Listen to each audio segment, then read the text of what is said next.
I was dancing from womb.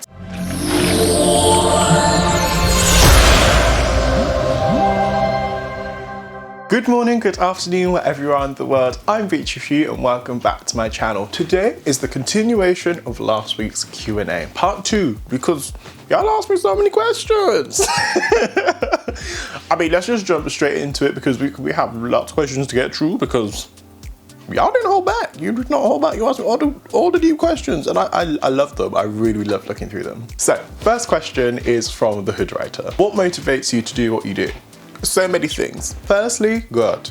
Secondly, family. Thirdly, I guess the hope and idea that I could at some point bring some kind of joy or peace or compassion to someone else's life. Whether that's through dancing, whether that's through videos, whether that's through fashion, it doesn't really matter what it's through.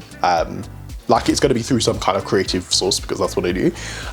But yeah, just to hopefully bring some joy, some happiness to someone else's life. Also from the Hood Writer, tips for creatives who are just getting started and want to make contacts. Okay, so I can give you this advice in the context of, you know, pre-lockdown, and then hopefully give you some tips as in like with lockdown in place as well. So obviously before lockdown happened, I was able to go to events. I think we all were. And obviously to be able to get into those events, it was lots of years of doing free work to be able to get into those places. So to get to be able to go to London Fashion Week, to meet different people, to meet models, fashion designers, hairstylists, makeup artists, all of these different things. And then through that, meeting people who work in fashion PR. But obviously it depends on the industry that you're in. So I can only really speak from the perspective of fashion, of YouTube, I guess, from creation. So with like social media stuff, which is the community that I'm in, like right now, because we can't physically go out and we can't physically go and see people, I would say if you're looking to make contacts, genuinely just like find people that are in your field, follow them, and try and like build up a conversation. Comment on their posts, but like literal genuine comments. Don't just be like don't just comment like a couple smiley faces on one of their posts and be like, why aren't they messaging me yet? Like, don't do that. And also don't just casually just put like yes and then expect them to message you. That's just not how it works. Like either message them like questions that you genuinely want to know, or you know, you can also comment on like their posts, like questions about, you know, either what they posted about or like how they took their photo or how they got into the industry that they're in. And like most people are fairly willing to give you advice. So yeah, just do that. That's literally why I'm here doing certain things. I've just asked people questions, and like they've helped to give me some opportunities that I've had, and that is probably why I do not believe in the concept of anyone ever being self-made, because that's impossible. No one's self-made. I stand by that statement. I will say that for like always. No one is self-made because there is always someone who's helped you along on your journey, always. So just be open to, you know, just speaking to different people. Obviously be safe because it's online, and you know, if the page looks dodgy, don't do it. If they have 0 posts and they're following like 2,000 and something people and they have like 2 followers, don't do it. No, like just don't message them, because likelihood is they're a fake account. They're probably gonna ask you for money. They're probably gonna send you some like weird pictures and be like, oh, what do you think about? No, just don't do that. Just be careful. And also, if you're like more so like creative, if you're like now obviously starting online because there's not much else you can do, consistency, and you know, quality as well. So if you're predominantly on Instagram, I would say try as much as you can to post at least once every single day. I mean, for me, I probably post more than once a day, depending on what's happening all the day. But that's helped to, you know, get followers and to, you know, get more likes and shares and saves and all of those things. Don't focus too much on the numbers, because it really actually isn't about that. It's about more so like the kinds of people who are engaging with your content. Because literally there are influencers up in the Instagram place. They get loads of likes. They get loads and loads and loads and loads of likes. But then when you go into looking at some of those likes, you know, some of those ain't real people. So focus on what's real. Don't worry about what's not, I would say. That's my advice. Oh, and also another social media based question from the Hood Writer. Tips on improving your audience engagement if you're trying to gain a bigger platform. Okay, so this is something that does not happen overnight. From working in a social media company, I know this. From running social media for myself, for my parents, for other people, it does not happen overnight. Please. Like specifically with social media, everyone, no matter if you're a business, if you're a person, everyone needs to manage their expectations, because like I know we look at, you know, different influencers, we look at like the Charli D'Amelios and, you know, all these different people, and we're like, oh my gosh, they got this amount of followers in this amount of time. Your people know that before that happened, they were doing other things that led up to where they are now. So it's not just like an instantaneous thing. I do not believe at all in the concept of an overnight success. It doesn't happen, because it takes time for someone to get to the place that they're in. So let's be real.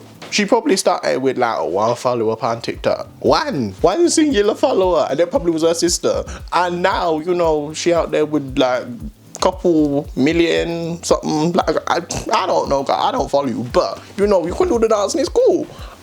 So don't worry too much about the numbers. The whole thing with, you know, audience engagement, I think that's what is the main focus. Like, you need to make sure that all of your content and everything that you're creating is genuinely interesting and engaging and actually interest the audience that you want to attract. If your business or your platform is about activism, but all of your posts are memes, that's not helpful. That's not gonna really attract your audience, so don't do that. Like, make them genuine, make them relevant, make them authentic to you.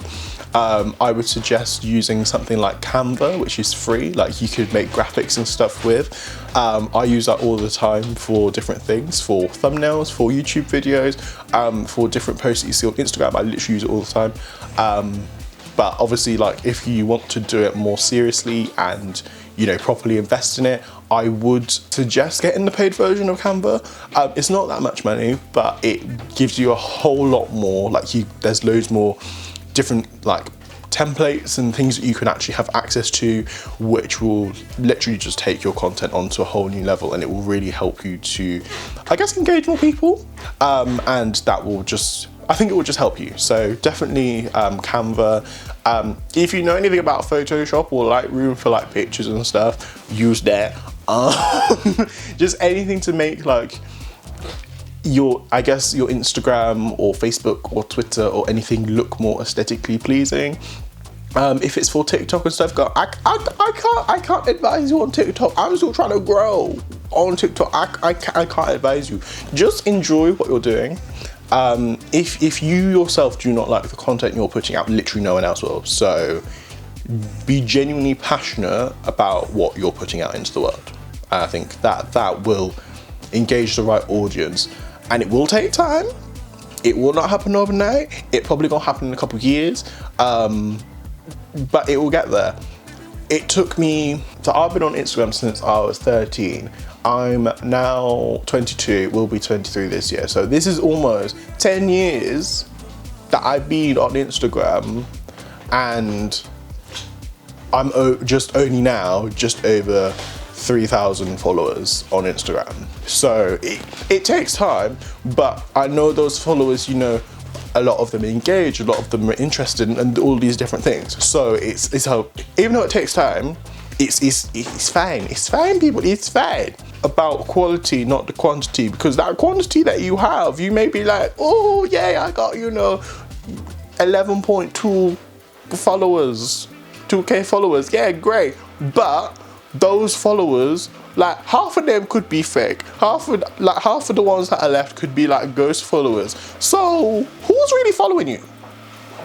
That's all I'm saying. Who's really following you? The next question is from Rabia. She asks, how did you first get into dance? So basically, before I was born, my dad put speakers on my mum's belly, and that's how I got into dance. I was dancing from womb. So I've basically been dancing like my whole life. My dad's behind the camera over there, pointing to himself, saying it was him. Yes, he had a huge involvement in the fact that I'm dancing now. It wasn't just you. It was not just you. That you can shake fist all you want. It was not just you. It was not just you. But no, I've pretty much been dancing my whole life. From dancing at different events to dancing at my grandparents' like 50th wedding anniversary on a stage, waving a handkerchief, like at 7, 8 years old in front of the whole of my family, dancing in front of like church congregations, in Slovakia when I was 9 years old at 1 o'clock in the morning, and that was like in front of like 8,000 people or something like that. So basically like my whole life. I don't remember a time when I have not been dancing. I've taught dance classes in school, from like primary school and secondary school. I've put together dance showcases. So yeah, no, dance is a huge part of my life, and it's been there basically since birth. And yes, we will thank DJ G for that one, because he had a huge input with the music.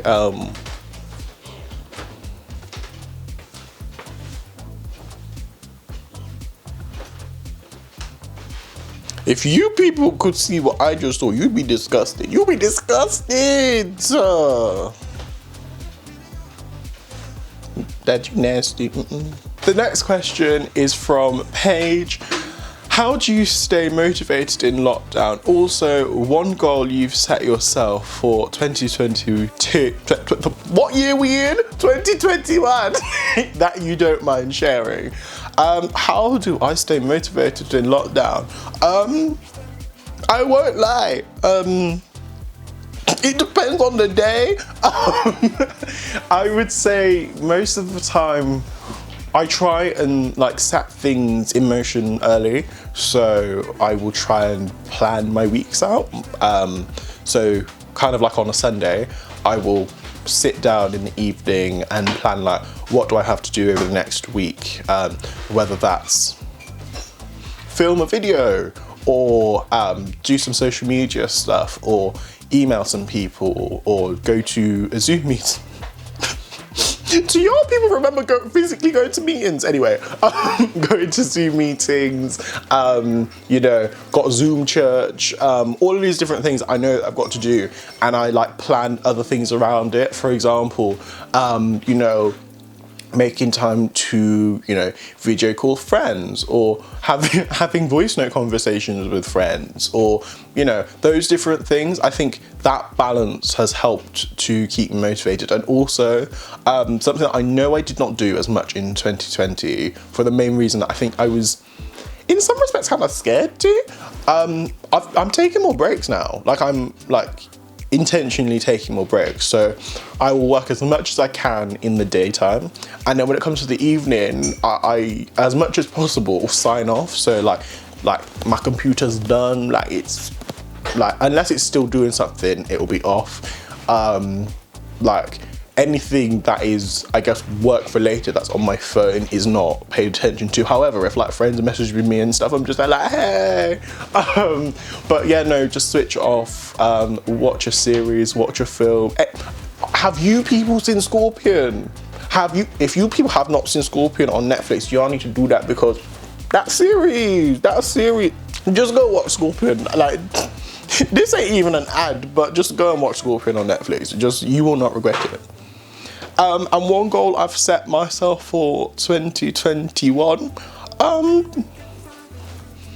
guess to lose weight. Like, I've been trying to, you know, Like at the moment we kind of just thick. I want to get like slim thick, so like, you know, this kind of slims down, and then like, you know, the squats kind of makes the butt kind of whoo, and you know, I just want everything to, you know, be like toned and snatched and looking cute. That's what we want. Just more so to be healthy, trying to like eat a bit less and exercise more and all of those kind of things. But yeah, I'd say that's like a big thing for like 2021. So yeah, if in December you see me looking, you know, nice and slim, mind your business. Just mind your business. Just look upon me, compliment me, but mind your business. Jaylene asked, which is a recurring question, what motivates you to keep doing the work that you do? So I think I mentioned this in last week's video. Because of a lot of the things that I've been through in my life, that is a big motivation. So specifically with things to do, the charity work that I do with Oxfordshire Youth, a big driving force behind me wanting to do that and me wanting to be in the position that I'm in is because of what I've been through in the past. So not seeing yourself represented in like positions of power, positions of, you know, decision making, those kinds of things. So that's like really important to me. And also to be able to be like a voice for young people, for all young people, not just black young people. Like, yes, I know I'm like a black person up in that place, but no. Like, my voice there is not just for me alone. My voice there is for, you know, all young people, all marginalized groups of young people, all young people who don't feel like they are being heard in those rooms. I am there. Like, if you feel like there is something that isn't right in Oxfordshire that Oxfordshire Youth can be helping with or dealing with or at least addressing or speaking about, let me know. I'll bring it to a meeting and be like, yo people, this is what the young people want. This is what they need. This is, you know, in order for us to change as a charity in a way that genuinely helps and affects young people, this is what we need to do. So, you know, if you want to let me know any things that, you know, can genuinely help you, comment them below, DM me, like, and I'll try my best to bring them to meetings. Okay, so now for the big question from my cousin, Jamal. What is your why? As in, why do you work so hard to help the number of people that you do, the numerous amounts of people you don't know? Also, what are your core values as a human being existing? Okay, so that's a big question, but you know, we family, so I knew you was gonna come through with goods. I wasn't expecting that, but you came through with goods. What is my why? My why is to be able to be in a position that the love that I have for other people, the care that I have for other people, can be seen and reciprocated through either creative mediums, through philanthropy, through various different ways.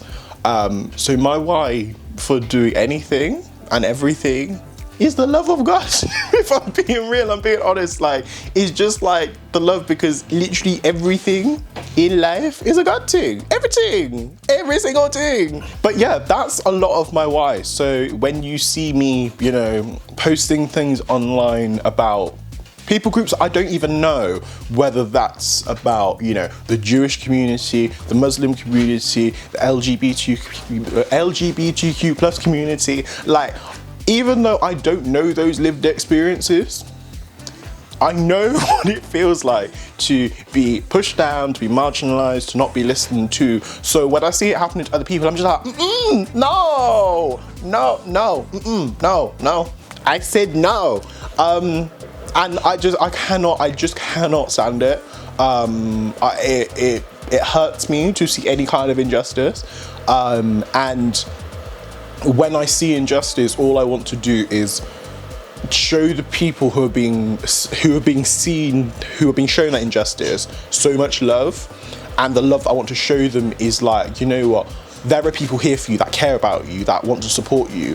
I'm here. Like, I may not understand your lived experience, but I'm gonna stand by you and, you know, do the best I can, learn as much as I can to be able to support you. And if I see anything or if I experienced anything with other people and people saying things out of turn, I'll stand up and correct them. Like, I'm not gonna stand up in this, I'm not gonna be there in a situation and hear someone, you know, being sexist or being Islamophobic or homophobic or transphobic, and I'm just there like silent, like, I'm not gonna say nothing. Like, no, I'm gonna say something. Like, if someone says something that's messed up and is wrong, I'm gonna be there like, y'all need to like just shut your mouth and think about what you just said and don't say it again, because that's gonna offend people. Like, just